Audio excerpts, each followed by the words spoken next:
Kartasura terkena musibah. Pada waktu itu terjadi bencana alam menimpa kerajaan Kartasura, yaitu sulit bahan makanan, banyak orang sakit, kelaparan, banyak kematian. Terjadilah pagebluk setiap hari, kematian tak terhingga banyaknya. Sang Prabu begitu sedih hatinya. Pada suatu malam memanggil Pangeran Puger, Sang Nata berkata, "Adimas, bagaimana menurut pendapatmu? Negara Kartasura sekarang ini sangat rusak. Siapa yang kehilangan? Tidak lain dan tidak bukan adalah saya dan Adimas. Sekarang terserah padamu, bagaimana agar Kartasura segera pulih keadaannya, segera murah pangan dan jauh dari penyakit." Pangeran menjawab, "Jika demikian yang menjadi kehendak Paduka, saya mohon pamit akan pergi, berusaha memohon kepada Allah. Semoga mendapat restu dari Paduka." Pangeran Puger lalu lengser dari hadapan Sang Prabu. Sesampainya di rumah pangeran, berganti dengan pakaian santri yang sering meminta-minta, terus pergi sendirian saja untuk melihat-lihat beberapa pasar. Jika malam dimanapun berada bersujud memohon pertolongan kepada Allah. Sesampainya di pasar Kepundung, Pangeran Puger heran karena tak ada orang yang menjual nasi. Yang mereka jual cuma ketela, jagung, talas, ubi, gembili, dan sejenisnya.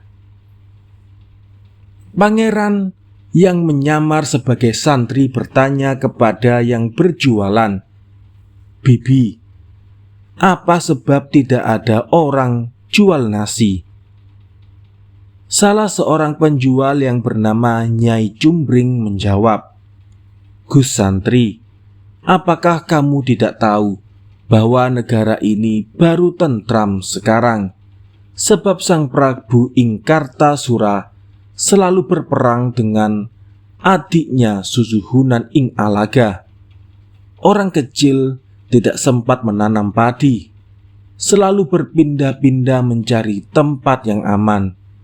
Setelah bersatu keadaan jadi aman, tetapi mahal pangan seperti sekarang ini." Pangeran Puger yang menyamar menjadi santri itu setelah mendengar jawaban lalu tersenyum. Terasa di hatinya membuat semakin sedih.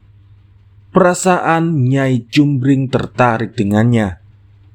Pangeran Puger dipaksa untuk diajak pulang ke rumahnya. Pangeran Puger menurut saja. Setelah tiba lalu dipersilakan duduk di tikar serta diberi makanan seadanya. Nyai Cumbring pergi ke sungai untuk membersihkan diri. Si santri diam-diam juga pergi. Perjalanan sudah sampai di Mataram menuju ke Masjid Agung. Di situ semalaman khusyuk berdoa, memohon belas kasih Allah yang Maha Mengetahui.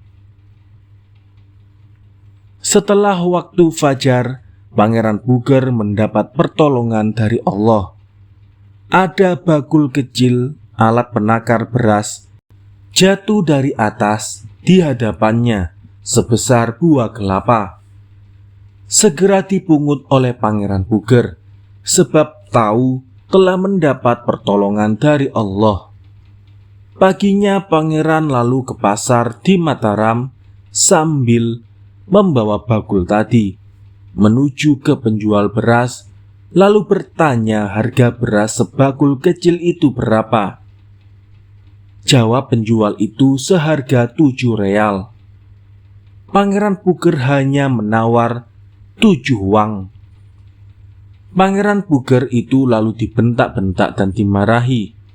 Setiap hari pangeran berbuat demikian.